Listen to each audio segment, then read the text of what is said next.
Most pedig a már összeragasztott szárnyban kialakítjuk a helyét a szárny-összekötő rétegátlemeznek, amit aztán be is ragasztunk, illetve a dobótüske támaszokat fogjuk beragasztani a szárny végbe. Ezen a lassításon jól látszódik, hogy milyen erőhatások érik a szárnyat. A dobás előtti pörgő szakaszban a centrifugális erő hatására szinte kiegyenesedik a szárny. Ha nem lennének ezek a merevítések a szárnyba beépítve, akkor szárnytőben akár el is törhetne az. Távolítsuk el óvatosan ezt a szalagot, amit az aljára ragasztottunk. A kilépőnél nagyon óvatosan húzzuk föl, nehogy beszakítsuk véletlen a kilépőt.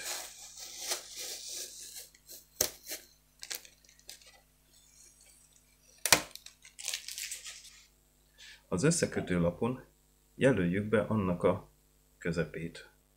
Itt látható az a két kis jelölés, az segít nekünk pozícionálni.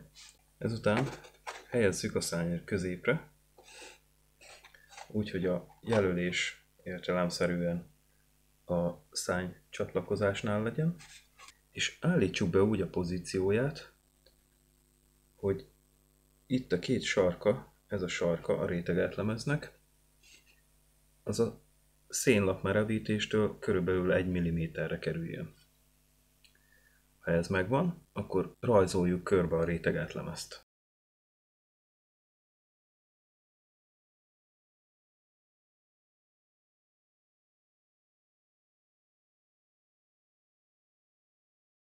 Itt látható a jelölés. Most pedig ezt egy éles snitzer segítségével vágjuk ki. Nagyon fontos, hogy ezt a nyílást mindig szűkebbre vágjuk inkább, tehát a vonalon belül vágjuk el a habot, és amennyire csak lehet, merőlegesen vágjunk. Hogyha szűkebb a nyílás, akkor egy csiszolóval méretre tudjuk még igazítani, de fontos, hogy ugye ne lötyögjön benne a lemez. Kivágáshoz billentsük a szárny felett az asztalra, és stabilan álljon, és amennyire lehet merőlegesen tartva a snitzert, a vonalon belül vágjuk át a habot teljesen.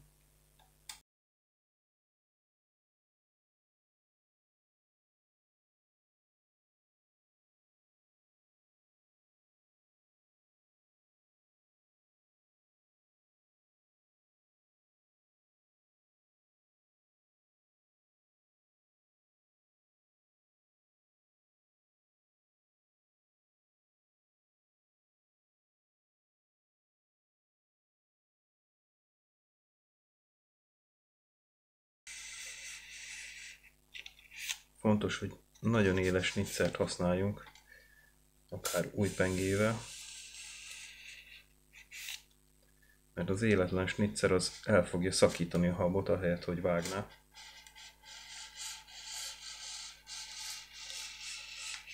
Egyébként a snitzert a sima késélezővel gyönyörűen meg lehet élezni. A két végét úgy tudjuk bevágni, kiengedjük a pengét, a snitzert teljesen átdugjuk, átvágjuk vele a rajzig a habot.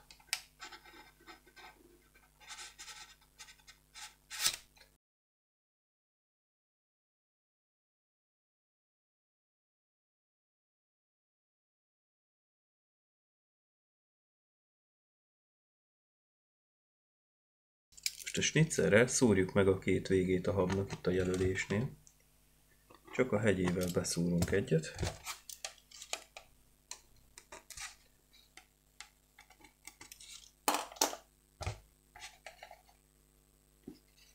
És fogjuk meg a tűreszelőt vagy a csiszolót, és így pattintsuk ki a habot a helyéről. Egyszerűen egyik oldalról megnyomjuk, és szépen ki fog pattanni. Most ellenőrizzük, hogy a nyílás elég tág lett-e. Hát ez szoros. Én készítettem egy ilyen kis csiszolóeszközt. Hát ez olyan, mint egy anyós nyelv. Egy spatulára két oldalú ragasztóval fölragasztottam egy 100-as csiszolóvásznat. Ezzel szépen ki lehet alakítani itt ezt a nyílást.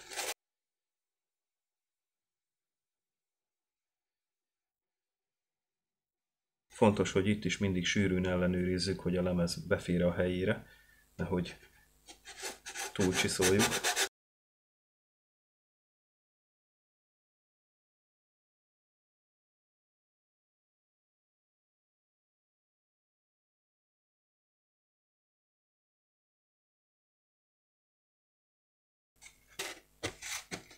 már ott jó lesz. És akkor nézzük a másik oldalát.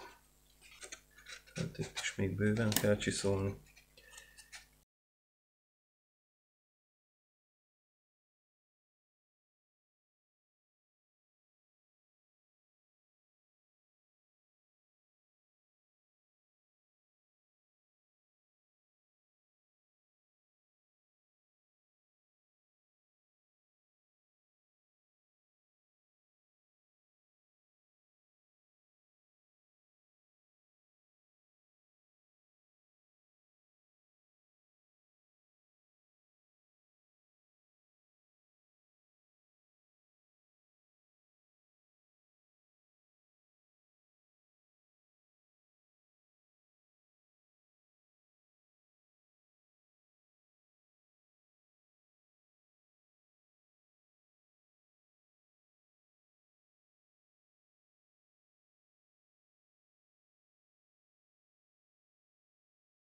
A helyére illeszte véletlen azt vesszük észre, hogy ez a lemez szélesebb, mint a hab, akkor ki kell venni a helyéről, és egy csiszolófával vékonyítani rajta egy picit.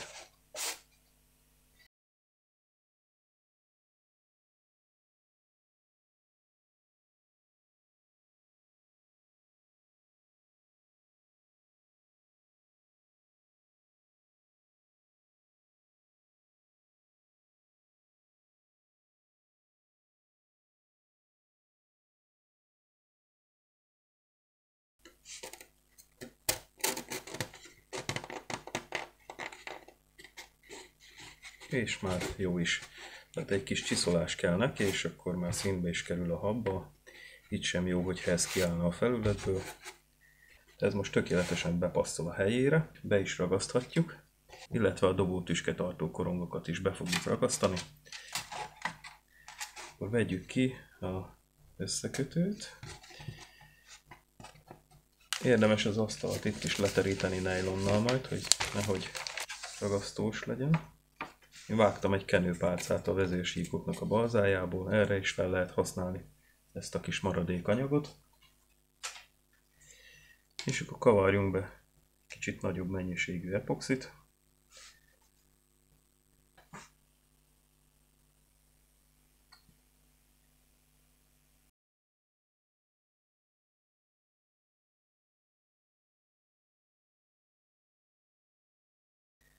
És a kenőlappal vigyük bele ebbe a nyílásba. Kenhetünk bele rendesen. Hagy fogja.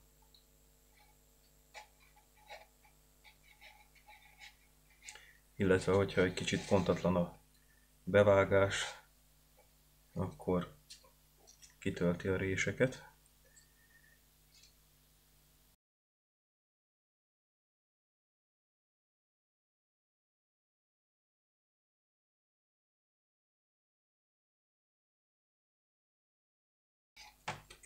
És természetesen, ha kell, akkor kavarjunk be még egy adagot.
De már fel kell húzni egy gumikesztyűt, hogy ne fogdossan legyen össze.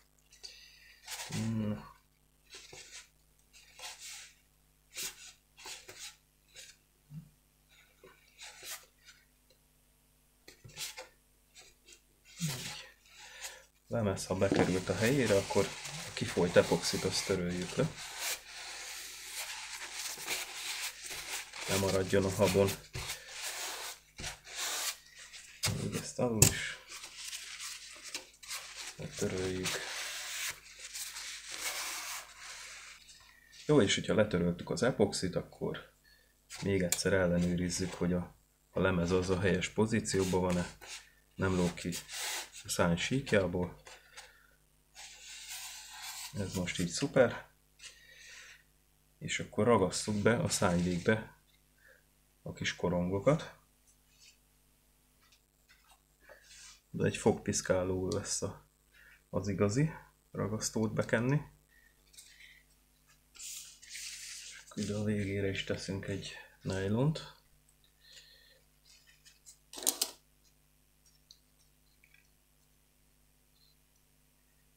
És akkor szépen kenjünk be epoxit, mehet bőségesen ide is.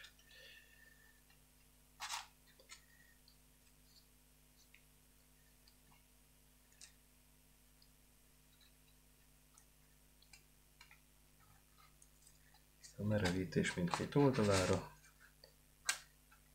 Kicsit ide alá is bekenek. És elővesszük a fölőre való korongot. És kenjük be a szénlapnak a helyét rajta. Illetve az alját is bekenhetjük. És illesszük a helyére. Így. Nyomjuk le egy papírtörlővel, akkor kijön a felesleges ragasztó. Azt letöröljük. És nézzük a másik oldalt.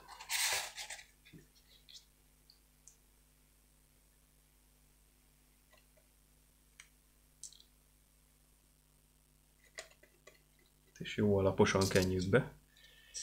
Ezek ilyen kulcsfontosságú részek. Kell, hogy bírják a strapát, úgyhogy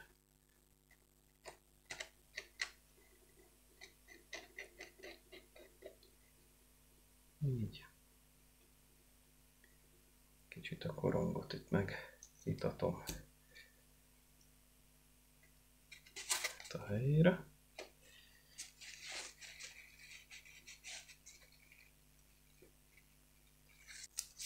Hát egy párszor így össze lehet nyomni, és a felesleges ragasztót kipréselni belőle. Jó, még egyszer a réteget lemezt leellenőrzöm, hogy nem mozdult el itt a beragasztásba. És akkor következőt kell tenni. A végére hajtunk egy nylont. Így. Kicsikét föntebb húzom. A végére teszünk egy darab nylont, és egy jó bitangerős szorítóval ráfogunk itt a lemez két oldalára.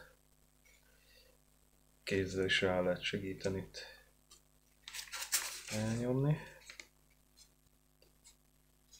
Minél nagyobb a talpa a szorítónak, annál jobb. És akkor így tegyük el, megkötni. Még egyszer a lemezt leellenőrizhetjük, itt minden színben van, nem mozdult el. És akkor ezt fektessük úgy az asztalra, hogy a szorító kilóg az asztalról. Az egyik oldalán, megmutatom, tehát hogy a szorító lelóg az asztalról, akkor ezzel el is készült a beragasztás. Várjuk meg, amíg megköt az epoxi.